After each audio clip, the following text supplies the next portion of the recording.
Wonderful. We'll now commence with our first fireside chat of this afternoon. I'd like to welcome back Kevin Gibbs and Alexander. They will be discussing today how mental health affects trading success. Please put your hands together, give them a warm welcome, and please enjoy the fireside chat. Hello guys, hope you are doing well. First of all, support Kevin because he did a lot of the efforts to come to the stage. He was thinking if he should come or no, so support him. Show him some love.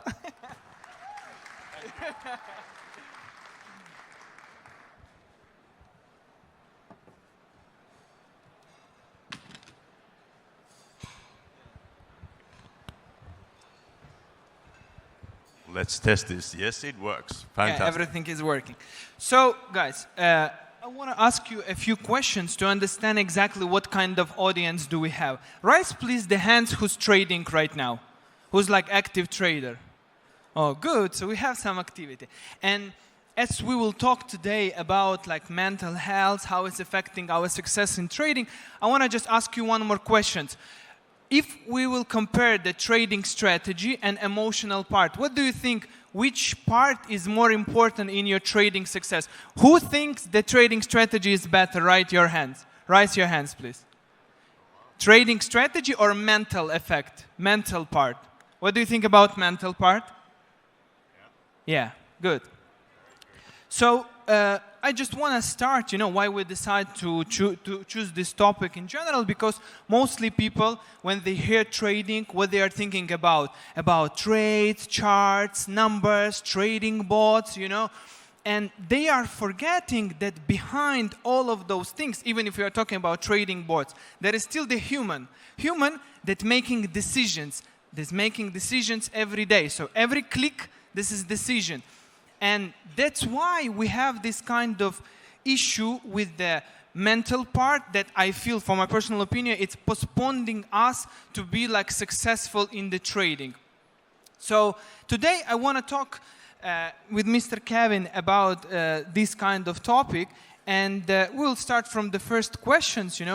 Why do you believe that mental health plays such critical role in long-term, especially long-term trading success? Right. Well, thank you, first of all, for having me here. Why I think mental health plays such an important role in trading, particularly, as you said, long-term trading. If you think about, actually, what you kind of said already, we are all emotional beings. We all think that we can logically deduce what we need to do from the charts, but in reality, we all base our decisions, at least partially, on emotions. And let's say, for instance, you've had previous bad experiences with a certain asset. Let's say you've traded gold, and for some reason, every time you've traded it, it's been a bit iffy. Sometimes you've lost, you've made a little bit of wins, and then you lost again. What we know from science is that our brains will start thinking unconsciously that I can't trade gold. If I try and trade this, it's bad for me, right? Now, logically, you won't think like that. So what's going to happen is you're going to think, okay, I need better setups. I need to learn better at trading. You go all the schools and everything. You have a fantastic setup.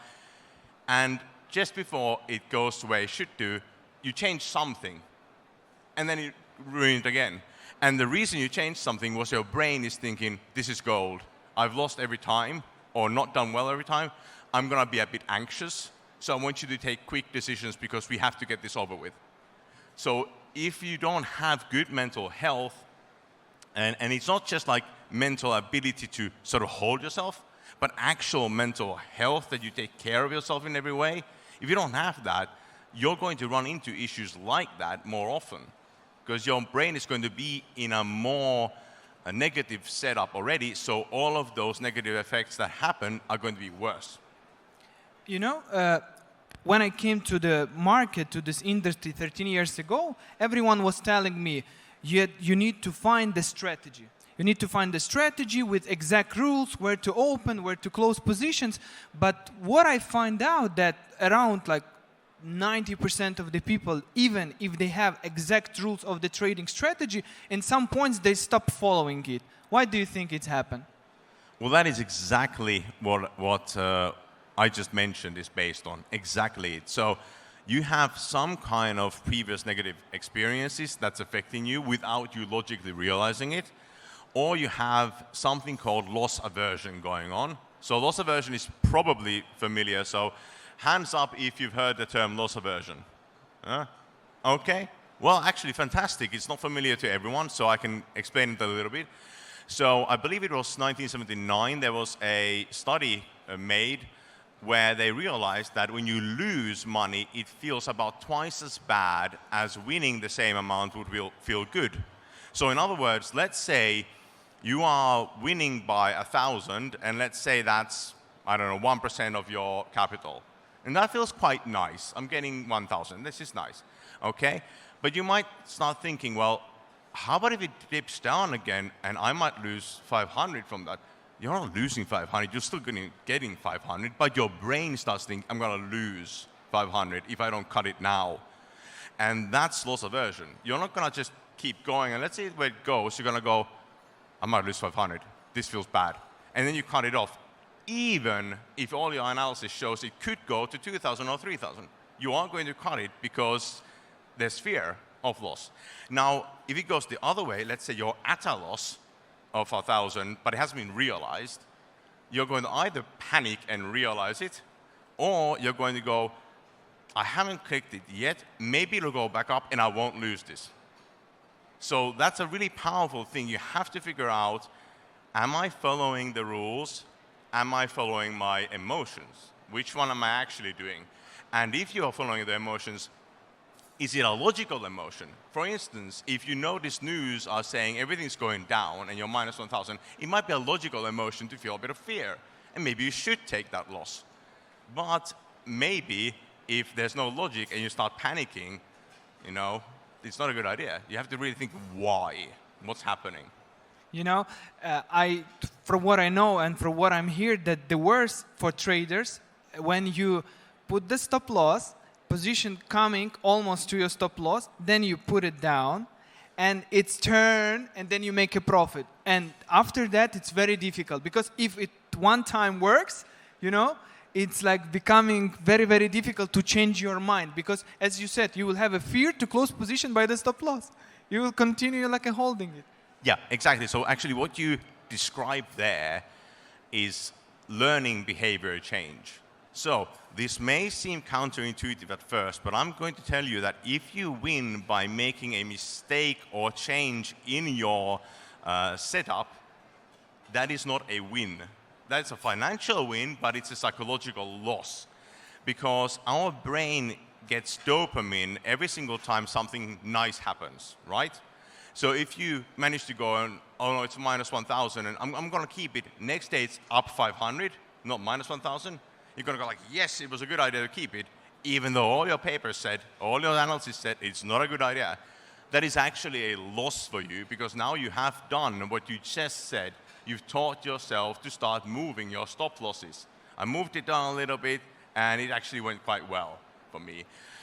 So when you get some kind of a mistake in your trading, but it leads to something good financially, tell yourself, I didn't actually do well, I just got lucky.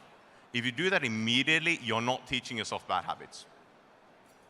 Okay, and I want to ask you one more question, like mental burnout. You know, so for example, when you're trading, you're following your strategy, not following your strategy, and some points you are realizing, okay, I'm done, you know, I'm exhausted, I don't want to learn anymore, because we know that market is dynamic, you know, so you need to learn every time, everything is changing, but at some points people start thinking, okay, I'm done, I'm out, you know. Why do you think it's happening like that?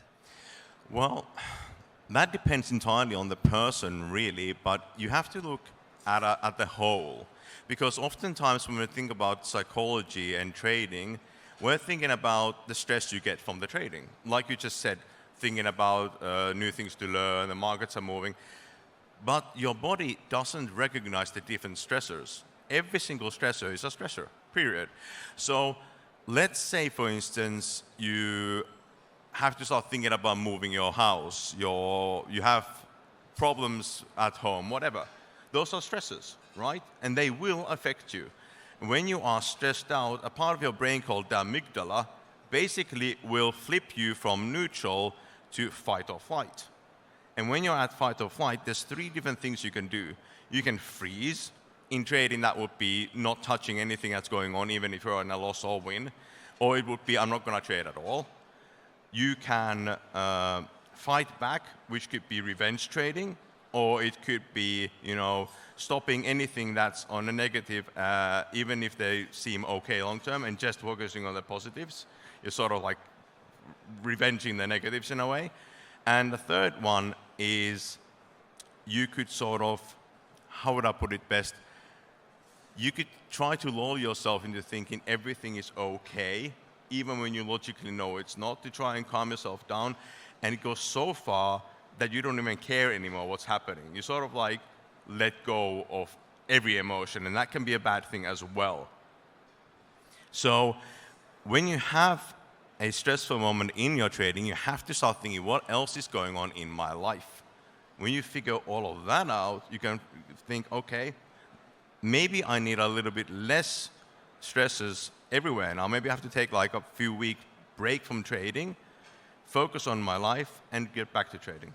Yes, I think it's very important point, because somewhere I read that if you are not in position, it's also position. Yeah. So it's very important just to relax, take your time, and when you will be stable, you can start trading again. But another question, I want to talk about EAs. I know that lots of the people, they are going to the trading boards, developments, buying them, renting them, because they think, okay, my problem is like emotional part, stress. So if I will choose EA, like stress point will finish. What do you think about that? Is it really like medicine? Yeah, that's a good question. Before I actually answer that, I know we already had some discussions here in the keynotes about automation. So I'm interested in knowing from all of you, how many of you use automation to any degree right now? Show of hands. Okay, very few in actual fact. Okay, this is interesting to me. I would love to know why, but of course we can't go to that right now. But what I've noticed with automation is you're basically giving away your own decision power to something else, and people think that will make them less emotional. But as I already discussed earlier, if you have previous past experiences with some asset or some trading technique, even if you logically know this should work, you might start changing the EA before it does its job because you're afraid, you're anxious. So then you're not letting it do its job, and you're becoming the normal human being as you are. And you have to be able to journal about that. You have to be able to think what I did, why I did it, what's going on, and think of the AI not so much as a hands-free thing or a part of me that is non-emotional, more of a, this is going to make my trades when I'm not necessarily right there, so I can have a life outside of this trading moment, but knowing that if there is something I still need to change, I can, but normally I shouldn't touch it if everything's working fine. You know, I was in one situation when one person, he got a bot. So he was doing lots of the back test. He knew what was the drawdown, what was the profit. And he was using this bot successfully for 1 year. It was generating for him profit every month. But then suddenly, this bot started losing money, you know. And as per the logic and as per the back test, he's supposed to stop this bot and maybe to do some changes. But you know, he put for him the idea like this bot cannot fail because he was making me money past 1 year, you know. And in the end, it's like these kind of things. Okay, he was using bot automation, but then he lost because of like a mental part, and then he got the burnout. Okay, there is no system that's working in this market. Yeah, so that's actually the flip side of earlier what I was talking about, like negative experiences affecting you. That's a positive experience affecting him so much that he cannot anymore use the logic to realize that, hey, something's not working. He was too invested in it. So you're right, emotions can also sometimes be a bad thing if they're positive. And that can actually be seen also in trading. Like, I advocate really small wins often, and you pat yourself on the back like, hey, I did well with following my plan, not the wins themselves. But the reason I opt for small wins is big wins make your dopamine jack up really high. So then you're actually high on the trading instead of having small dopamine bits all over the place. So what happened there was he had a long-term consistency of this is working perfectly. So his mind couldn't resolve the fact that all of a sudden it isn't. So it's just, emotions are a weird thing, really. A really weird thing. They help us survive millions of years ago, because when you heard a lion roar and then your friend died, you run, and next time you hear it roar, you run again without seeing anyone die. But right now, they can be a hindrance, in trading at least. Okay, but I want to ask you also, what is your recommendations, or what is the step, to make this mental health like really strong, And we are saying this is like two things. First of all, to protect us from this burnout, and also to protect our capital, because market is a specific friend. He will punish you immediately by minus in your account. Yeah. This is how it's working. So what is your recommendation, and maybe 3 steps how to be stronger? Right. So one thing is sleep well. I know a lot of people tend to sort of stay awake for long times to get the best setups. But we know that science shows if you're not sleeping well, you're going to get more tired, you're going to get more emotional. And if you don't sleep well and you get more tired and emotional, you're going to make mistakes. So, it might be a good setup now, you've traded that, but give it a few weeks of doing that, you're going to start losing money probably because you just can't focus, right? So I'm going to ask here, and you don't have to answer if this is too personal, but how many of you have actually stayed awake late to trade? Yeah? Many. This is usual. This is what I used to do, and I started losing. Not a good idea. People love to trade. This is the point. They are enjoying. Yeah, exactly. But okay, so sleep is one. Another one is, in the moment, if you notice that, hey, I'm starting to feel anxious, I'm starting to feel upset, go for a walk, even like a 5-minute walk. Especially if you're near nature, fantastic. It will lower your anxiety down a lot. So we get a lot of cortisol, stress hormone. Walking increases endorphins, which are basically the opposite. So then you start calming yourself down. If you're right in the middle of the trade and you really can't go for a walk, something called box breathing is brilliant. So it's 4 seconds, breathe in through your nose. Nose if possible, because mouth breathing is like I'm running away from something. I need to get a lot of air. So nose is better. 4 seconds in, hold for 4 seconds, 4 seconds out. Hold for 4 seconds. That's been shown by a lot of studies to really calm you down. So that's a good one. So sometimes very simple things can help us to make something bigger. Yeah, you get the moment where you just calm down enough to be able to be logical again, because stress shuts off your prefrontal cortex and you can't think anymore. Okay, and last questions, because we don't have a time. I want to ask you about 2 things, that overtrade. Some of the people, they are doing this overtrade, and over lot size, so they're opening too high positions, What do you think, what is affecting this kind of emotional? It's I want to make more? Well, again, it depends on where it comes from. Is it from fear of not having the money for your goal? Let's say you want to have, it's going to be your okay, let's say it's going to be your wife's birthday in a month, and you really want to buy her that new ring, but you don't quite have the money. Then you start buying too much to hope that you're going to make a massive amount in one go. That could be one reason. Another reason is you have a goal of making a certain amount of money in a certain amount of time. Personally, I think that's a horrible goal, because that will make you want to get the money instead of want to have the good habits. So if you have any of that kind of goals in your life, I would say aim for long-term habit and quantify that.